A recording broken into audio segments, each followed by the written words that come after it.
À l'automne de 1989 était publié à Alger un document de 1000 pages, 5 petits cahiers, que beaucoup d'Algériens aujourd'hui ignorent ou ne connaissent pas, les cahiers de la réforme. C'était le fruit d'un travail de 3 ans mené à la présidence sous l'égide de M. Mouloud Hamrouche et d'un groupe d'économistes, dont M. Hadj Nasser, de M. Boussena, d'autres, qui regardaient l'état économique de l'Algérie après la chute des prix du pétrole en 1985. La chute des prix du pétrole en 1985 avait privé l'Algérie de plus de la moitié de ses revenus. Le modèle construit depuis l'époque boumédienne, de parti unique, de contrôle très grand de l'État sur l'économie, ne tenait plus la route. Ces réformateurs, comme on les a appelés, ont eu accès à toutes les données économiques, financières, agricoles de l'Algérie. Et ce document est donc unique dans l'histoire de l'Algérie depuis l'indépendance, parce que c'est une analyse extrêmement lucide, un constat de quasi-faillite de la maison Algérie. Ce travail fut mené en secret, parce qu'il était impossible à cette époque-là, au milieu des années 80, que les grands du régime sachent ce qui se passait. Le président Chadli a endossé cette tentative de réforme, il l'a appuyée. Mais il était dans un système où différents cercles de pouvoir se disputaient son oreille, sa femme très puissante, les services de sécurité, le chef d'état-major. C'était un système qui n'était pas apte à prendre des décisions facilement. Le Premier ministre de l'époque, quant à lui, M. Brahimi, que ses assistants appelaient par dérision Brahimi la science, ne comprenait rien, et lui attendait simplement que le prix du pétrole augmente. Or, le prix du pétrole ne réaugmentait pas. Donc, on arrive en 1988, quand les réformateurs, ce groupe de 30 économistes autour de M. Hadj Nasser, présentent leurs documents à M. Hamrouche, qui était chargé des questions intérieures à la présidence, et au président, les deux hommes eurent un choc, parce qu'ils savaient qu'ils endossaient une tentative d'analyse de réforme. Mais ils se rendirent compte, au vu du document qu'on leur présentait, que les réformes proposées étaient proprement révolutionnaires. Suite à une révolte populaire, suite à 1 an d'un gouvernement mené par l'ancien patron de la sécurité, Kasdi Merba, qui ne résolut aucun problème, le Premier ministère fut confié à M. Hamrouche, au colonel Hamrouche, qui était un des hommes liges du président. M. Hadj Nasser fut nommé à la Banque centrale, qui acquit un statut d'autonomie. M. Sadek Boussena prit le portefeuille de l'énergie, et d'autres gens de talent, compétents et intègres, furent nommés dans des ministères importants. Les réformes furent lancées à l'automne de 89, mais 2 ans et demi plus tard, elles avaient échoué. Pourquoi avaient-elles échoué? Elles ont échoué pour plusieurs raisons. Tout d'abord, elles ont échoué parce qu'à l'intérieur de l'Algérie, beaucoup de forces s'opposaient à un changement. Le règne du parti unique, une puissante sécurité militaire, une économie dominée par l'État, par les grandes compagnies d'État, vivaient confortablement et ne voyaient aucune raison de changer. Parmi les militaires, il y avait des officiers qui comprenaient le besoin de réforme, mais d'autres prirent peur pour des raisons venant de l'extérieur. L'invasion du Koweït par l'Irak jeta dans la rue les islamistes qui insultèrent l'armée. L'effondrement de l'Union soviétique fit que l'attention des puissances européennes et américaines se détournèrent de l'Algérie. Ils avaient des questions plus importantes à confronter et à régler que l'Algérie. En quelque sorte, c'était le premier printemps arabe, mais personne ne s'en rendit compte. À cette époque-là, en 89, l'Algérie payait pour le service de sa dette 100% des recettes qu'elle tirait du pétrole et du gaz.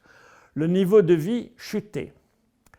Enfin, un autre élément vient s'ajouter, c'est que la France de M. François Mitterrand n'était pas particulièrement favorable aux réformes, c'est le moins que l'on puisse dire.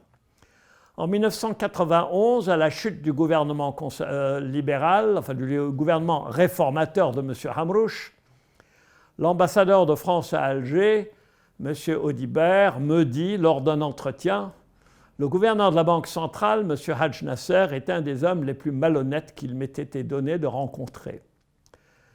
Quand il quitta l'Algérie, plus tard, il reconnut qu'il avait fait une énorme erreur d'appréciation. Le manque de soutien de la France, tant à Bruxelles qu'au Fonds monétaire international, sur le plan financier et politique, est un élément très important dans l'échec des réformes. Le conseiller de Alain Juppé, M. Juppé lui-même, ministre des Affaires étrangères du gouvernement Chirac, en 1994, me dit « Nous aurions dû soutenir les réformes plus que nous l'avons fait. » Mais l'échec des réformes est dû quand même pour l'essentiel au fait qu'à l'intérieur de l'Algérie, il y avait un lobby puissant qui ne voulait pas changer un système qui finalement permettait à beaucoup de gens de vivre confortablement. Les militaires et la sécurité avaient peur de la démocratie. Néanmoins, c'est bien la démocratie qui aujourd'hui se réveille, puisque les manifestations de ces 2 dernières années montrent que les jeunes Algériens, mais aussi les Algériens d'un certain âge, ne veulent plus être gouvernés uniquement par des militaires et par la sécurité. Aujourd'hui, l'Algérie se trouve confrontée à un besoin de réforme économique dans des circonstances beaucoup plus compliquées et beaucoup plus difficiles pour elle que 1989. En effet, l'émergence de la Chine comme puissance mondiale, la crise de 2008, le réaménagement des chaînes de valeur internationales, la chute des prix du pétrole font que les conditions externes sont beaucoup plus difficiles. Sur le plan interne, l'Algérie a payé 20 ans de présidence Bouteflika au prix fort. La corruption a gangréné le système.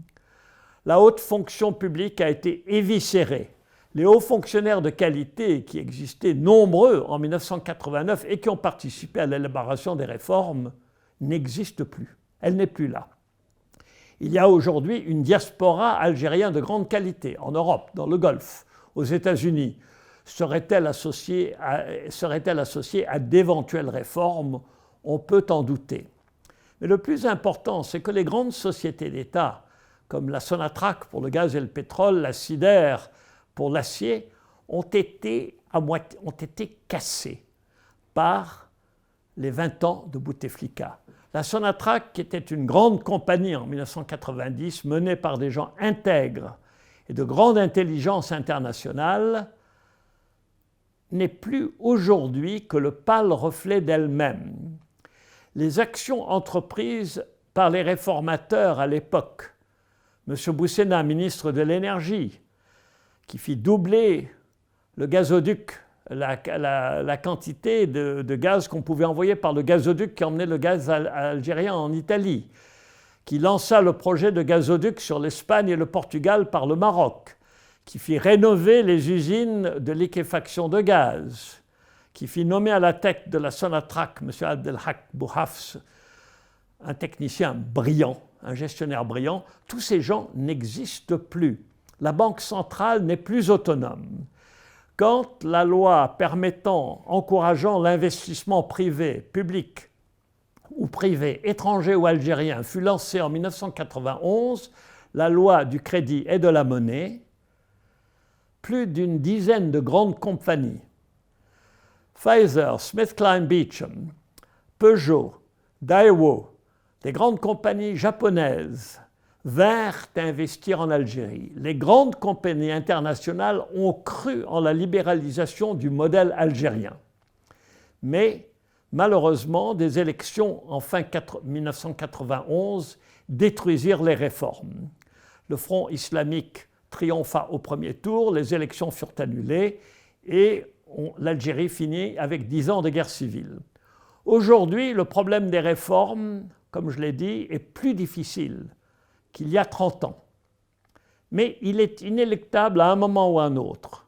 Ce qui a peut-être changé depuis 30 ans, c'est que le peuple algérien, le Hirak comme on l'appelle, est présent. Alors on peut le supprimer, on peut le réprimer, mais rien n'empêchera la jeunesse algérienne de refuser d'être gouvernée par le mépris, par la peur et par la corruption. Aujourd'hui, la sécurité militaire est de retour en grand. Mais la grande question que doit se poser l'armée algérienne, qui est extrêmement bien équipée, qui a acheté beaucoup d'armements parce que suite à l'action politique occidentale en Libye et en Irak, elle craint quelque part que les Européens ou les Américains ne puissent intervenir en Algérie. C'est peut-être une erreur de le penser, mais en tout cas, c'est ce que beaucoup d'Algériens pensent, pas seulement chez les militaires. La question que doit se poser l'armée est très simple.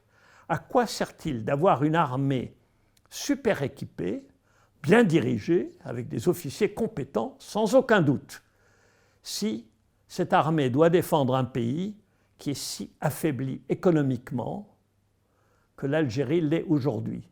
Sans réformes économiques en profondeur, sans acceptation que le peuple doit avoir voix au chapitre sous une forme ou une autre, l'économie algérienne ne se relèvera pas et l'armée donc défendra un pays qui, de grand pays diplomatique il y a 30 ans, est devenu un nain diplomatique.